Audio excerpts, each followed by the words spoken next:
Well, I finally found a way to explain how I make the open rose. This is a rose that I've been making for a while, and I knew how to do it and judge when it was the right dimensions by myself, but I didn't know how to explain how to do it, and so it's taken me a long time to figure out just how to explain that. But I finally did. I'm going to be making a video, and I'll have it, the video link with the templates and the cut files for digital cutters. That will be available in my Etsy shop, Paper Compulsions. And it'll show you how to make these open roses and the rose buds. And I'm going to show you now about how to make an open flower. It's using some of the same petals, but just doing it a different way. And this technique works with any flower, basically. Any broad petaled flower it'll work with. So I'll show you how to do that.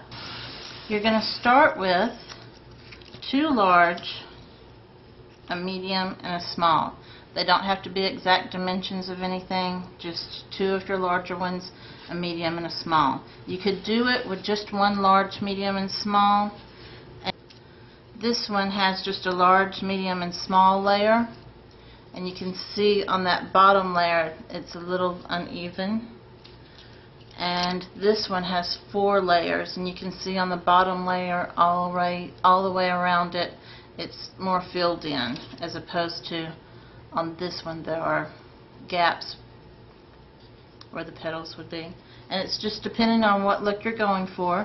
You can put rhinestones in the center, or this is galaxy glass that I got from Heartfelt Creations. It comes in a little container like this, and it's really pretty. It's kind of like crushed beads and glitter and different things, mica flakes, everything in there.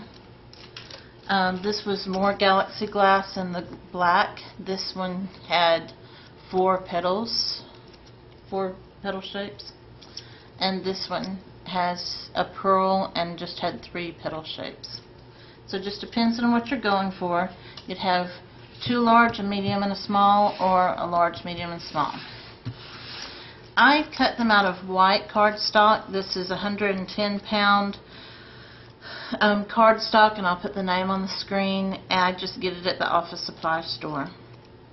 I cut it with my digital cutter, but you could cut it by hand, or any petal that has a broader petal shape, any flower shape that has a broader petal base will work for it.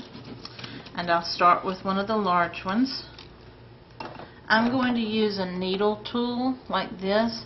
If you don't have that, you can use the end of your paintbrush or something, anything that's smooth and round, a bamboo skewer, anything that is smooth and round will work.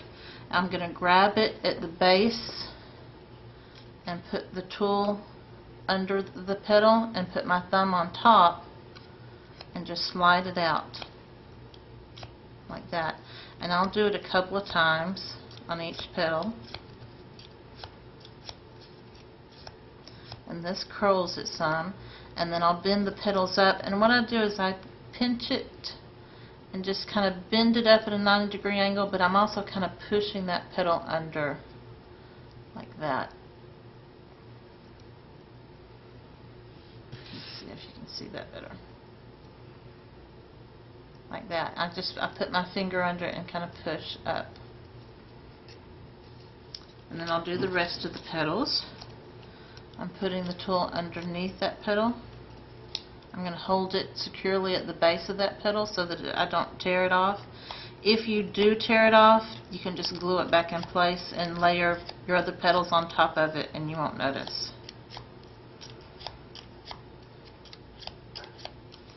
And then I'm going to pinch and bend it up.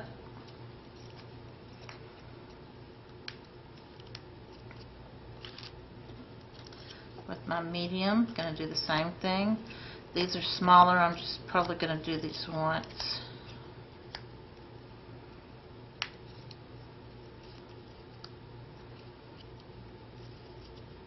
Bend them up. And with the smallest one, whoops, it tore, but hey, that gives me a chance to show you what to do if it tears. Okay, I'm going to bend them up. And on this one that tore, I'm just going to put some glue at the base. And just glue it back in place. And then when I put my center in the middle of the flower, it will cover up where that is glued on. And it will probably hold better once I stack the other flowers. So I'll put some glue on these. Just for time, I'm just going to put some of this glue. It's a Lean's tacky glue, but it's in a small bottle with a narrow tip, and that just gives me more control. And since you're putting less glue, then it takes less time to dry. I'm going to stack this and stagger the petals.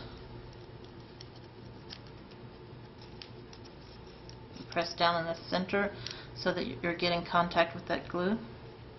Put more glue on. You want to be sure and hold these petals down because the glue's still wet and they can shift if you turn it a lot, so I kind of hold those in place. I stagger the petals and put the medium flower on. I'll put some more glue. I'm holding onto the petals with my other hand. I'll stagger the petals of this little flower on, and I'll take time to make sure that this little petal that broke off has a little bit more glue behind it and on top of it. And then once I put the center in, you won't be able to tell.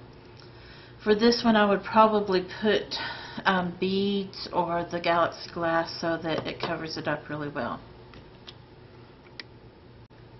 I'll do that for you now. I'm going to put some glue right in the center. And I got it up on one of the petals. So I'm just going to kind of wipe that part away because I don't want it to stick there.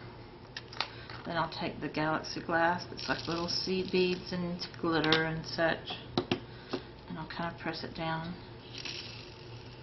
And shake off the excess. And see where I had the glue on that petal? It's stuck. It's okay. Just while it's wet, you just wipe it off. You can take your needle tool or whatever you have to get in there and wipe that away. And now that I'm doing it on camera, it's not going to want to work. There. And just kind of work with it. It usually works much better, but like I said, now that I'm filming, it's going to take its time. And there you have it. And these flowers look much better when you've attached them to something and they press down a little in the center. Let me see if I can show you one of these that, if I had that pressed down on the paper, the petals push up a little better and there's a little more dimension to it. And here again are the flowers. I hope you try it and have fun with it. You can tell that this one is kind of sticking up some still, but once it dries and settles down, it makes a much better effect. I also put leaves on this. I have a video on YouTube on how I color my leaves. I cut them out of the white cardstock and shape them, emboss them and shape them. And I have a video on how to do that. And I also do calyxes, just because if you're looking at it from the side, it makes it look really realistic, or more realistic. You're not really seeing a whole lot of the bottom of it, but I don't know. I'm a stickler for details, so that's what I do. If it doesn't bother you, don't worry about it. And be sure and if you enjoy making paper flowers, then to go ahead and buy the video link and the instructions on how to make this open rose. Hope you have fun with it. Thanks for watching. Bye.